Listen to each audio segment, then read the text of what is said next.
Hi, I'm Dr. Andreas Michaelitis, Chief Psychologist at Noom.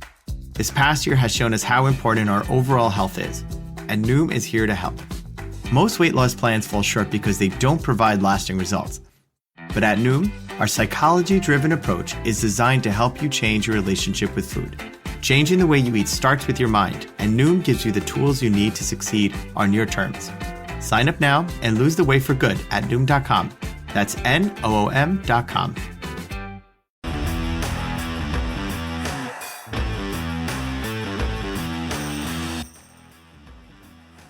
Welcome to Notepad. I'm your host Ibrahim Sani. We are broadcasting this live from the All Asia Broadcasting Centre here in Bukit Jalil. We are still unravelling Budget 2022, much of which have been debated in the Parliament. But of course, in the next few days, much more debate will take place regardless of the onslaught of COVID-19 resurgence cases right now.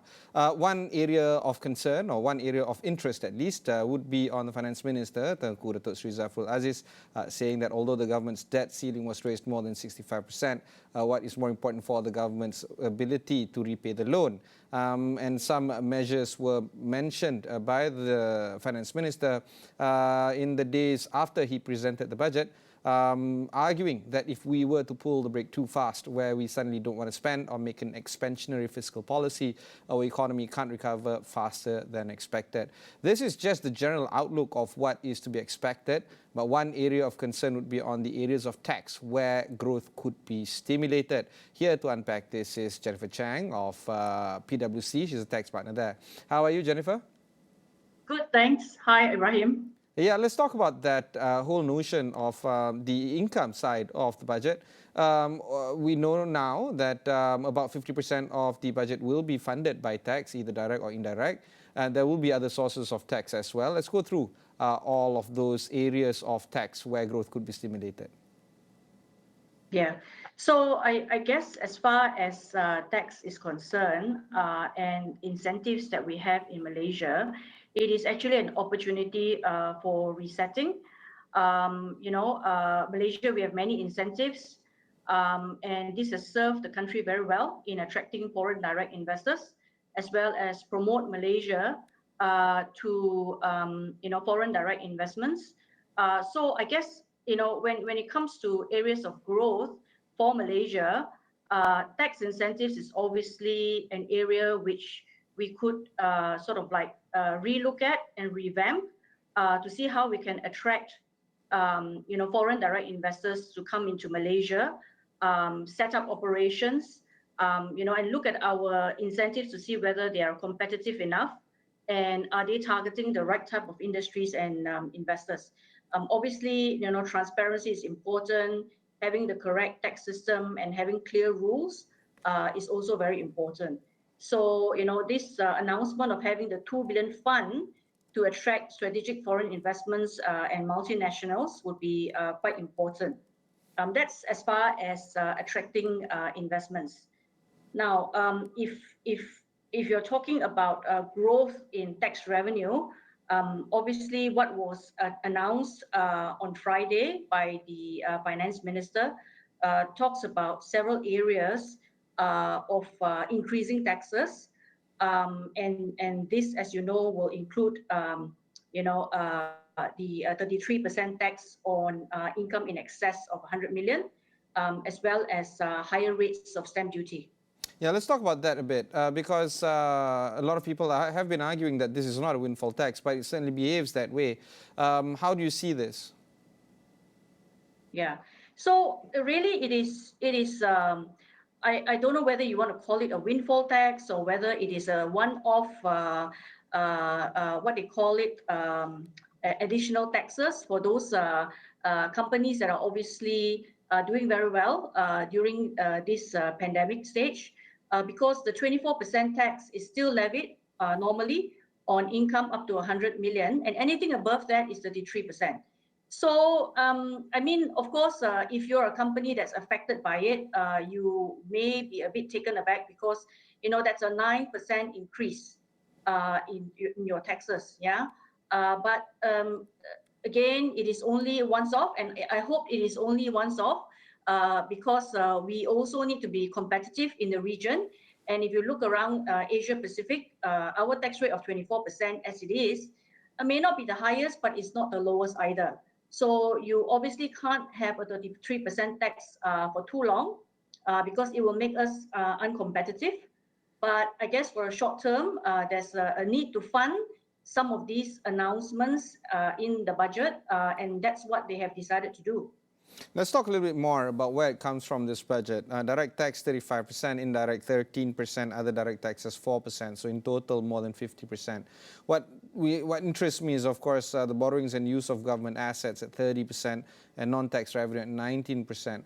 How do you think this is going to address the narrow revenue base by the government, as we've seen, at the same time compare and contrast this with the general overview that the deficit is going to be narrowed from 6.5% to 6.0%. How do you think the government is going to resolve this whole issue of tax being narrowed because of the non-implementation of the GST, for instance?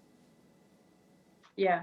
So obviously, I think as a short term, there is this, we just talked about this additional tax at 33%, as well as the stamp duty rates going up and all that. So in the short term, over the next 1 year, obviously that will help in the government income. But, you know, in the long term, you know, there needs to be a broadening of the tax base, right? It can't be long term where you have some of these short term type of initiatives. So in the long term, there's a need to see, you know, how best the government can collect more tax revenue. And I think that's where tax education comes in. We have a shadow economy, what they call the gray economy. You know, there's a need to, for example, educate people what their, you know, sort of like obligations are in paying taxes, you know, as rakyats. You know, the tax authorities need to have a program in place to educate the public, to educate businesses that there's a need to pay the taxes, as well as consider other types of taxes in future. You know, I know that GST is obviously not very popular when it was implemented a few years back. But, you know, if GST were to come back, then obviously the lessons learned in the past will need to be you know, sort of implemented in a new system, perhaps start the GST rate at a lower rate of 4% instead of 6%, for example. And the efficiency of refunding people the input tax credits would also be important. Also, I think what they have announced on Friday also is some of the other initiatives like a special voluntary disclosure for indirect tax, where, you know, taxpayers can go over to the customs and volunteer to pay the additional taxes that, you know, maybe you've gotten certain returns incorrect or wrong. You can actually go to the authorities to volunteer and suffer less penalties. So if you look at the previous special voluntary disclosure scheme for income tax during 2018-2019, that actually helped the government to collect at least 8 billion of additional tax revenue. So I think some of these things. Yeah, go on. Sorry. Yeah, so some of these things obviously will need to be implemented short term as well as long term. You know, and some of the new taxes, as I mentioned, it could be goods and services tax could come back. It probably needs to be revamped to make it more efficient. You know, and you know, one of those areas that I think the budget talked a lot about is environmental, social, and governance as well. ESG is such a hot topic these days. ESG globally, everyone's talking about it as well. And I'm sure you've heard that, you know, all around the world, carbon tax is something that a lot of countries have implemented. Yep. Europe has a carbon tax for the last 16 years.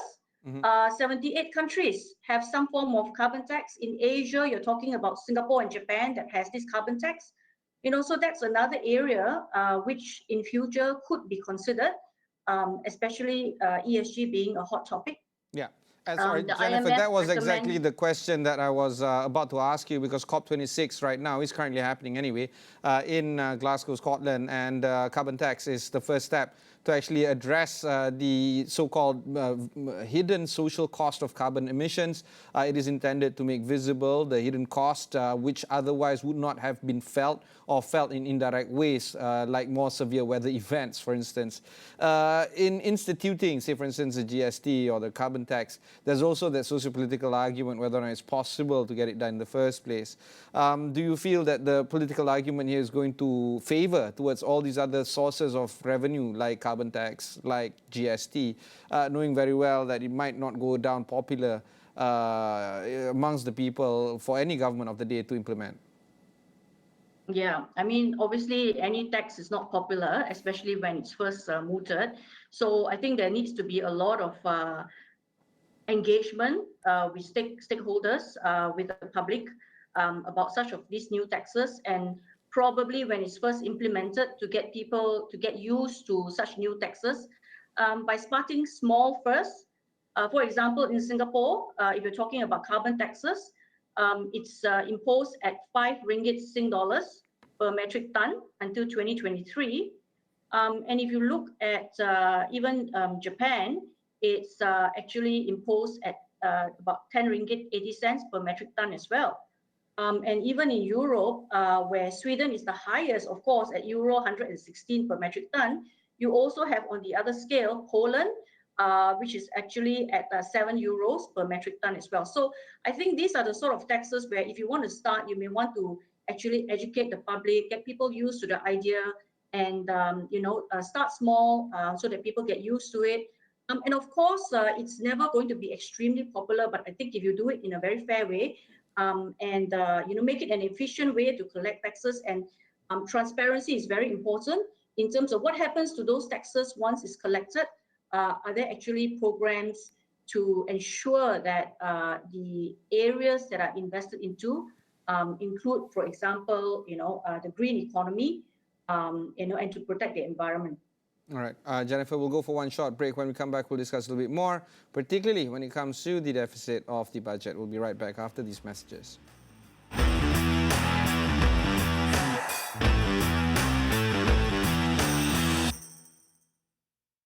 Welcome back to Notepad. I have Jennifer Chang of PwC Live right now on the line. Jennifer, to continue on our conversation, we need to talk about some of the more interesting ideas of the government introducing one of Cukai Makmur to try to increase revenues. Government's, of course, borrowing as well to get a little bit more into the coffer. What are your thoughts when it comes to Cukai Makmur as well as government issuing debt or bonds, in this case Sukuk, to raise debt even further? Yeah, I think as far as Cukai Makmur is concerned, obviously it's a 9% increase in taxes for companies that are making 100 million ringgit or above. So what happens here is that income up to 100 million will be taxed normally at a normal corporate tax rate of 24%, and anything above 100 million will be taxed at 33%. So it's a 9% increase. Obviously, it's going to impact upon the larger companies out there. To me, I feel that it's a very bold move to announce something like that. It's obviously meant to be for 1 year only. And to a certain extent, I feel that it's a very short-term measure to help the government collect more revenue. It obviously can't be implemented on a long-term basis because, if you have such a high rate of taxes and our regional neighbors have got tax rates that are so much lower, people may shift to other countries. So that's why I feel it is really a short-term measure, a stopgap measure for that 1 year. And thereafter, there's really a need to think about, what are the other areas that the government can do to increase revenue. Obviously, there is a need to borrow to fund some of these initiatives that the government has actually announced on Friday. The government, of course, also intends to introduce the Fiscal Responsibility Act next year with the aim of improving governance, accountability and transparency in the country's fiscal management system to ensure fiscal sustainability and to support macroeconomic stability. Do you feel that the FRA, or the Fiscal Responsibility Act, will instill good discipline in terms of fiscal management, and how do you think this will give confidence into how tax is collected and, of course, managed? Yeah, I think it's a good move to have the Fiscal Responsibility Act because it actually instills good discipline in terms of fiscal management. So it gives the public confidence that tax collections are properly channeled and managed well. And for all of us, our hard-earned salary and earnings, we at least know how the projects that are being funded by the tax revenue is being spent. For example, whether there's discipline in this spending, how effective it is, and the transparency to the public about how that's being done. And I think more importantly is that quality projects need to be invested from the tax collections so that at least we know that tax revenue collection has been put to good use and has been effectively managed. So what I understand from the Fiscal Responsibility Act also is, on top of coming up with the act, there will be committees set up, and these committees will meet very often. They will go through the projects. They will actually follow up on the project. So I think it's a good move to give at least more confidence to taxpayers. One area of concern is, of course, stimulating the SME, particularly the micro SME. The finance minister, in his budget presentation on Friday, did repeatedly ask or present ideas on how to stimulate this area.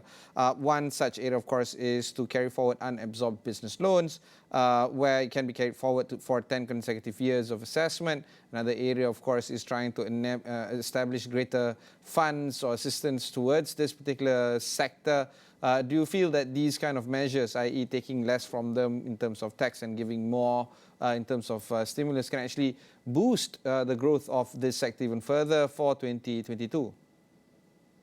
Yeah, I think to a certain extent, what has been announced will essentially be helping the small and medium enterprises, because as you may be aware, with all the lockdowns and not being able to operate, a lot of businesses have suffered. So some of these initiatives are welcome, obviously.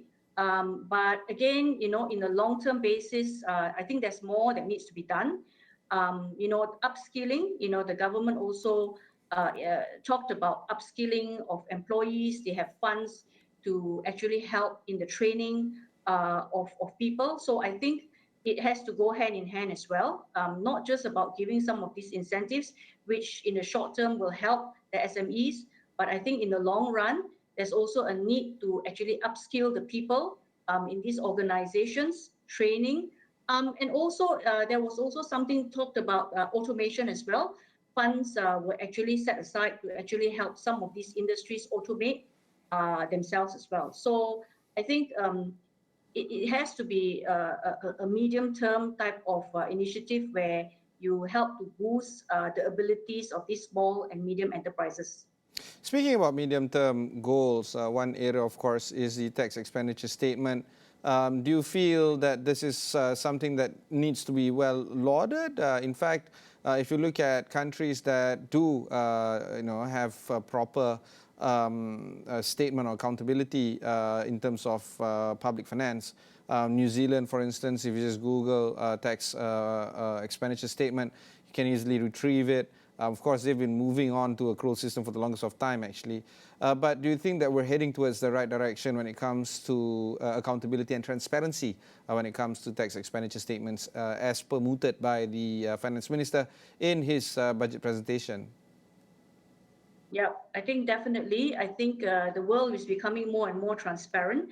You find that for whether it's governments coming up with statistics to the public, or it could be organizations, corporates that actually provide some form of information about the taxes that they pay, their strategies, the governance. I think it's becoming more and more important and generally there is awareness among the public about the need for some of these governments and organizations to be transparent as well. So I think it's definitely in the right direction.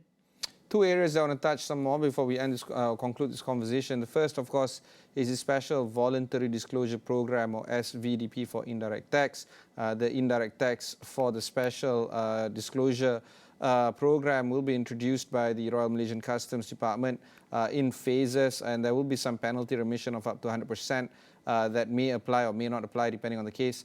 Do you think that this will actually induce people to actually come forward and disclose some of their programs of the past few years? Yeah, if you remember, there was actually something similar that was actually introduced in 2018-2019, and during 2018-2019, it was actually a special voluntary disclosure scheme for income tax. That's right. And definitely, a lot of companies actually did come forward to the tax authorities, to basically highlight that there was certain treatment technically which could have been incorrectly done, or they could have taken the opportunity to perhaps engage with the tax authorities on how some of these things should be treated. So there was actually working together with the tax authorities, and as a result of this income tax voluntary special disclosure, the government actually collected in addition of about 8 billion in revenue. So I think it is definitely a good move to have this special voluntary disclosure scheme for indirect taxes, because you'll find that if you see what happened in 2018, 2019, taxpayers actually took the opportunity to actually come forward and have that, sort of like dialogue with the tax authorities. All right, one last area before we conclude this, of course, is corporate tax. Based on the budget, corporate tax will still be the largest contributor at 65.5 billion. This is an increase of 8.1% from 2021. My worry is that corporates will continue to have or face issues in terms of achieving the targeted revenue for next year, but that's just my feeling. I'm not too sure whether you share my own sentiment. What's your thoughts on corporate tax and therefore corporate tax collection? Yeah, I think you are right to say that, it's the government is actually projecting for things to improve in 2022, and hence that's why there's this view that corporate tax collection will move up. But if you look at the trend of actually what has been collected so far, the budget of 2021 for corporate tax collection was about 162 billion for both direct and indirect taxes. But to date, as of July 2021, only 91 billion has been collected. So I think on the back that the economy is going to improve next year, that's why the thinking that the corporate tax collection should be able to meet the targets. But don't forget, on top of that, all these additional taxes, when it comes to the 33% tax, we sort of like estimate that, that could actually have an additional impact of 4 to 5 billion, perhaps, these 33% taxes. So from there, perhaps the government is thinking that they are able to collect this additional revenue. But I mean, you're right to say that we're not out of the woods yet as far as the pandemic is concerned. So if, let's say, the economy does not achieve the target, then obviously, corporate tax, there may be a bit of a challenge to meet the budget. That's why, to a certain extent, I feel that there needs to be a relook at the entire tax system and determine whether there's any other areas that the government can focus on and not just rely on corporate tax itself. Yeah, but surely more tax does not necessarily mean more productivity. In fact, I just did an interview with Sunway Hotels, for instance, Sunway Hotel and Theme Park. He was arguing that for theme parks, for instance, and you charge 25% upon the ticket price of the theme park, that doesn't necessarily allow for theme park operators to actually use the funds at the ticket to, build better theme parks. That's just one example of a business proprietor very unhappy about the tax structure imposed or levied against them. And of course, generally speaking, you're right, tax is just something that not many people want to pay. I don't want to pay income tax, but eventually I have to pay, right? But the idea here is there a better way to move forward? What's your thought on this when it comes to the tax strategy and tax policy of the country in the near term? Yeah. So, like I mentioned earlier, it's an opportunity to reset, to review the entire tax structure and system in Malaysia. Like corporate tax is only one way. For example, if you have other types of taxes, like for example the GST, then obviously you will need to reduce the corporate taxes. Or if you decide to have corporate tax collection still at that level, then how the tax collections are being invested, I think is also very important. So if the public can see that the tax being collected is being put into something useful, and the projects are being well managed, then at least people can see what they are paying taxes for. Right, fantastic. Jennifer, thank you very much. That was our conversation with Jennifer Chang, tax partner at PwC Malaysia. Of course, the conversation on Budget 2022 will still revolve across the week. There's still plenty to offer when it comes to Malaysian Parliament. There's still going to be debates there as well. But for now, that would be our episode for this evening. And if you've missed any part of this, just head on to astroawani.com. Look for Notepad over there. You can also look for PwC as well on top of our microsite Budget 2022. Until then, thanks very much for watching and goodbye.